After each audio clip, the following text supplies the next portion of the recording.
नमस्कार, मैं जीत और आप देख रहे हैं साप्ताहिक बकैती का चौथा संस्करण। अगर आपको ये वीडियो अच्छे लगते हैं तो लाइक, शेयर और सब्सक्राइब अवश्य करते रहें। हमारा आर्थिक सहयोग भी अवश्य करें। आइए आरंभ करते हैं। रणवीर आलिया के विवाहोपरांत आने वाले छायाचित्रों में जहां लोग इस बात से परेशान हैं कि वो हंस क्यों रहे हैं, पंडित की जगह कुणाल कामरा चला गया था क्या? सॉरी, कामरा के जोक पर तो हंसी वैसे भी नहीं आती। किसी को सफेद ड्रेस पर आपत्ति थी तो किसी ने कहा कि 4 फेरे ही क्यों लिए। किसी को इस बात से समस्या थी कि महेश भट्ट ने रणवीर के नाम की मेहंदी क्यों लगाई। अरे हो सकता है रणवीर उनके साथ ही सुहागरात मनाए। इन सबसे परे तत्वानुरागी लोग इस शोध में लगे हुए थे कि इस विवाह में नाराज फूफा या बहनोई कोई क्यों नहीं दिख रहा।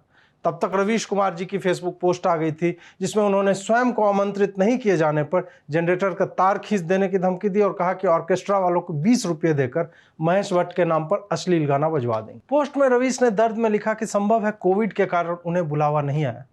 नहीं रवीश जी, आपको तो अब एनडीटीवी वाले भी स्टूडियो नहीं बुलाते। रणवीर भला विवाह का न्योता क्यों देगा?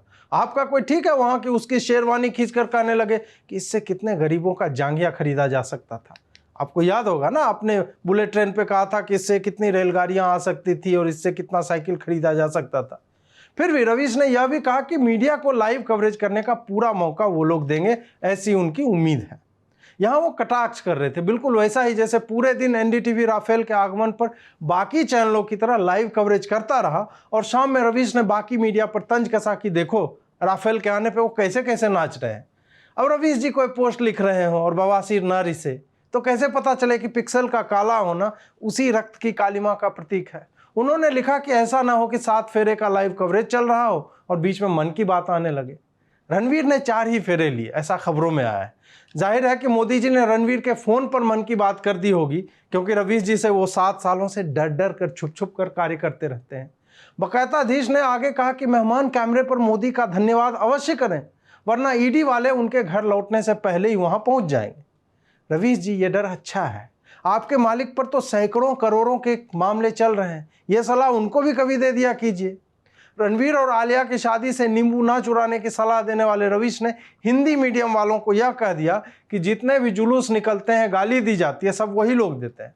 सही बात है, जुलूस हिंदी मीडियम वाले निकालते हैं और पत्थर उर्दू मीडियम वाले चलाते हैं। गाली हिंदी मीडियम वाले देते हैं और आगजनी उर्दू मीडियम वाले करते हैं। रवीश बवासीर मीडिया के हैं और कह रहे हैं कि उन्हें गंभीरता से लिया जाए। रवीश जी, आपको सिर्फ लिया जा सकता है, गंभीरता से नहीं। इसी संदर्भ में एक बात यह भी बताता चलूं कि ये जो हिंदूवादी युवा और महिलाएं हैं, जिसमें किसी को दोनों के ड्रेस से आपत्ति है तो किसी को चुम्मा लेने पर, अरे घर वापसी हुई है किसी की, जश्न मनाओ, कहां पड़े हुए हो चक्कर में। एक नवविवाहित दूल्हे से दूसरे की ओर। कांग्रेस नेता हार्दिक पटेल ने द इंडियन एक्सप्रेस को बताया, पार्टी में मेरी स्थिति एक नवविवाहित दूल्हे जैसी है जिसकी शादी के ठीक बाद नसबंदी करा दी गई। जो नेता सीडी पकड़े जाने पर प्रसिद्ध हुआ हो वो अपनी स्थिति नसबंदी जैसे मुहावरों से ही बता सकता है। उन्होंने आगे कहा कि उन्हें लगता है कि उन्हें साइड लाइन किया जा रहा है। अरे हार्दिक भाई, जिस पार्टी के नेता राहुल गांधी ने पार्टी को ही साइड लाइन कर दिया हो, उस पार्टी में आपकी नसबंदी करा दी गई तो कौन सी बड़ी बात हो गई। पंजाब सरकार के कई अधिकारियों की बैठक अरविंद केजरीवाल के साथ भगवंत मान की अनुपस्थिति में होने पर बहुत बवाल हो गया। इस पर भगवंत मान ने कहा कि दिल्ली क्या, अगर जरूरत पड़ी तो पंजाब के अधिकारियों को इजराइल भी भेज सकते हैं। पिछले सप्ताह ब्रिटेन और कनाडा के लोगों को पंजाब में नौकरी देने का वादा करने वाले मान साहब एक सप्ताह में लोगों को इजराइल क्यों भेजने लगे? इस बैठक के कुछ दिन बाद भगवंत मान ने पंजाब में हर घर को 300 यूनिट बिजली निःशुल्क देने का निर्णय लिया, जो कि उनका पोल प्रोमिस था। शपथ लेते ही पहले 1 लाख करोड़ की भीख मांगने यही आदमी मोदी के पास गया था कि बड़ी गरीबी मची है राज्य में, पैसे दे दो। ये वैसे ही लोग हैं जो सड़क किनारे बैठे रहते हैं, 50 रुपया जमा होते ही केजरीवाल के मोहल्ला ठेके से 30 रुपये का वोडका और 10 रुपये का चखना लेने के बाद 10 रुपया टिप में देकर कहते हैं इंजॉय कर ले थोड़ा लाइफ में। जनवरी में दारू छोड़ने की कसम खिलाकर पंजाब से वोट मांगने वाले अरविंद केजरीवाल के मित्र मुख्यमंत्री भगवंत मान दारू के ही नशे में गुरुद्वारे में घुस गए वैसाखी के दिन। शिरोमणि गुरुद्वारा प्रबंधक कमेटी ने उन्हें माफी मांगने को कहा है।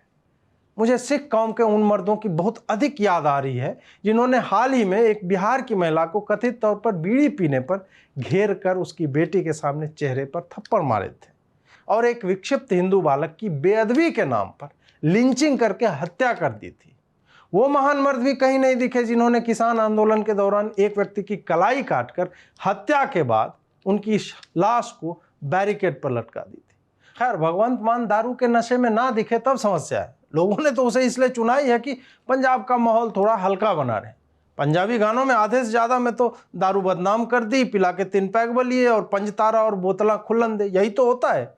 भगवंत मान सर तो उन्हीं का प्रतिनिधित्व कर रहे हैं। वहीं प्रशांत किशोर को कांग्रेस पार्टी में शामिल होने का आमंत्रण दिया गया और कहा गया है कि वो 2024 की योजना बना रहे हैं।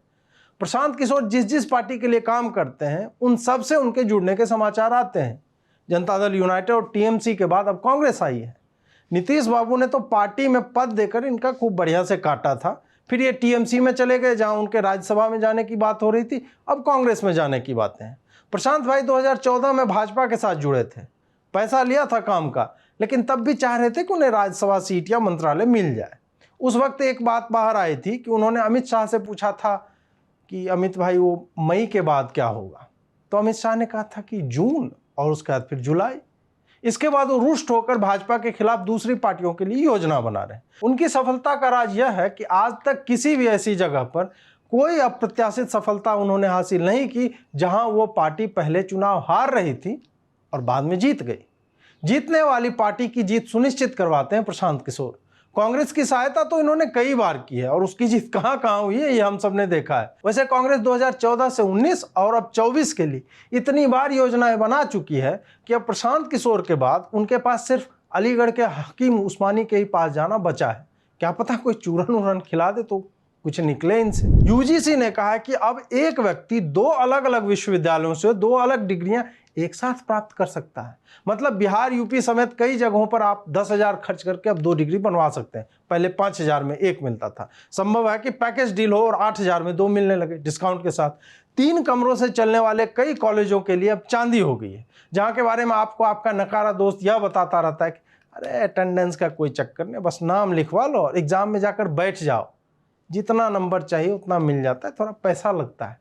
अब ऐसे कॉलेज एक ही सीटिंग में दोनों डिग्रियों के लिए कॉपियों पर नाम लिखवा सकते हैं। देखिए, इससे कितने युवकों को रोजगार मिलेगा जो इन बच्चों की खाली कॉपी में बाद में उत्तर लिखते हैं।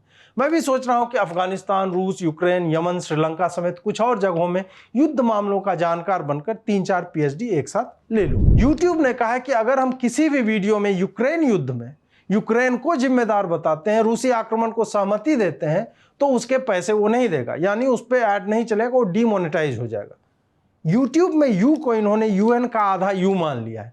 मतलब वीडियो होस्ट करने वाले प्लेटफॉर्म यह तय करेंगे कि युद्ध की स्थिति में हम किसका पक्ष लें। ऐसे में तो हमारे विदेश मंत्री को ये लोग अमेरिका घुसने ही नहीं देते, जिन्होंने आगे बढ़ बढ़ कर ऐसे लंबे लंबे छक्के मारे। श्री जयशंकर ने वहां के रिपोर्टर को ज्ञान देने पर कि भारत रूस से तेल क्यों खरीद रहा है, सीधा कहा कि यूरोप पर नजर घुमाओ, भारत को ज्ञान मत दो। साथ ही जब किसी ने यह कहा कि भारत में मानवाधिकारों को लेकर यूएस को चिंता होती है, तो मनमोहन काल के दौरान जी हजूर, सही कहा मालिक, यह कहने की जगह जयशंकर ने यह कहा कि भारत को भी अमेरिका में मानवाधिकारों के हनन पर अत्यधिक चिंता होती है और भारत को कटघरे में खड़े करने वाली लॉबी वहां के मानवाधिकारों के बारे में क्या सोचती है, इससे भारत को घंटा फर्क नहीं पड़ता। उन्होंने एग्जैक्टली यही शब्द नहीं बोला, लेकिन उनके मन में झोपड़ी के की तुकबंदी वाली गाली और अपना घर देख ले पहले ये जरूर एक बार चला होगा।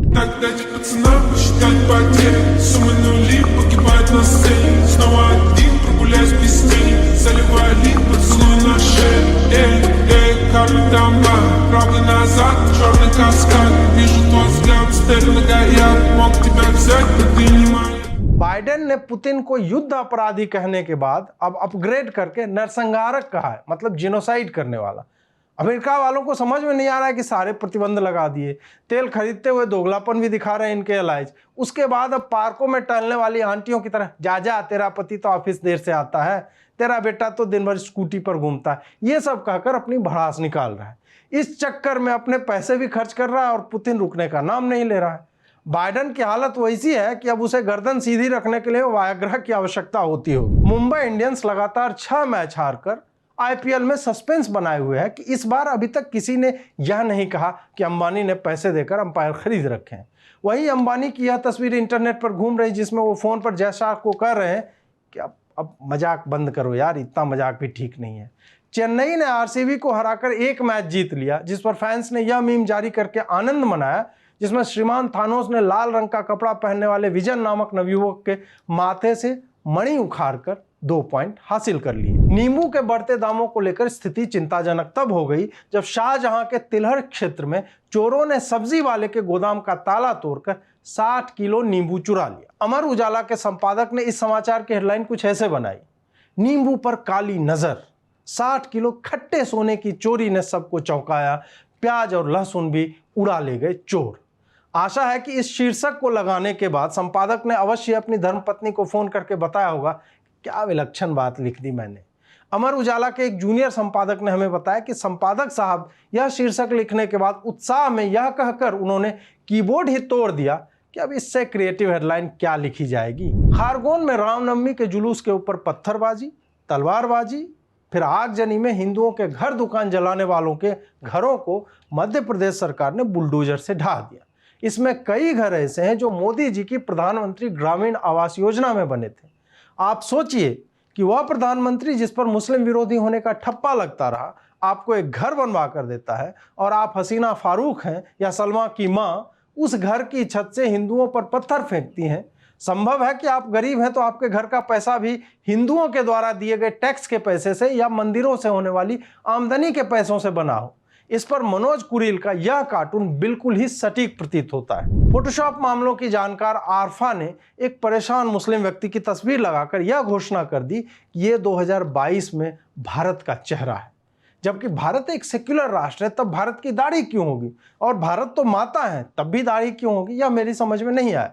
परंतु मुझे आरफा या उस जैसे लाखों लोगों का एजेंडा समझ में अवश्य आया कि दाढ़ी दिखाकर उन्होंने 16 साल के शिवम की यह तस्वीर छुपा दी जिसे किसी दाढ़ी वाले के पत्थर, गोली और तलवार का शिकार होना पड़ा। शिवम जीवन और मृत्यु से संघर्ष कर रहा है और उसकी गलती यह थी कि वो जय श्री राम का उद्घोष कर रहा था। पंजाब में जिस अडानी के प्लांट को डीजे वाले ट्रैक्टर लेकर नाचने वाले नकारे लोगों ने किसान आंदोलन के नाम पर बंद करवाया था, वही निर्लज्जों की तरह अपना गेहूं अब ये बेचने जा रहे हैं।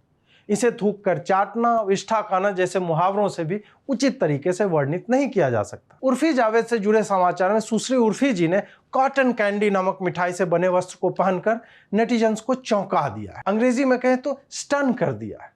उन्होंने इस सप्ताह 3-4 बार कपड़े बदले और हर बार उन्हें ठरकी नवयुवकों ने तौबा तौबा कहते हुए कहा कि रमजान के महीने में ये बेशर्मी नहीं चलेगी। सही बात है, लड़की कौन सा कपड़ा पहने उस पर इनकी राय है, लेकिन रमजान के महीने में हिंदुओं के जुलूसों पर पत्थर मारना, 10-20 दुकान जला देना, 2-4 की हत्या कर देने में कोई हर्ज नहीं, ये तो सवाब का काम है। उस पर इन्होंने कहीं कुछ नहीं बोला। असली समस्या तो यही है कि किस लड़की ने कौन से कपड़े पहने, वो इतनी हॉट होगी तो इनके दिलों में आग लग जाएगी और आग लगने से जहन्नुम जाना पड़ सकता है। मेरा प्रश्न यह है कि उर्फी ने इस दिन क्या पहना, वो ट्रैक करने ये जाते क्यों है रमजान के महीने में? क्या वो इंस्टाग्राम पर आसमानी किताब पढ़ाती है कि तुम हर पोस्ट को देखने पहुंच जाते हो? आपको यह एपिसोड कैसा लगा अवश्य बताएं, शेयर करें, सब्सक्राइब करें और यथाशक्ति हमारा आर्थिक सहयोग करते रहें। जुड़ने के लिए बहुत बहुत आभार। नमस्कार।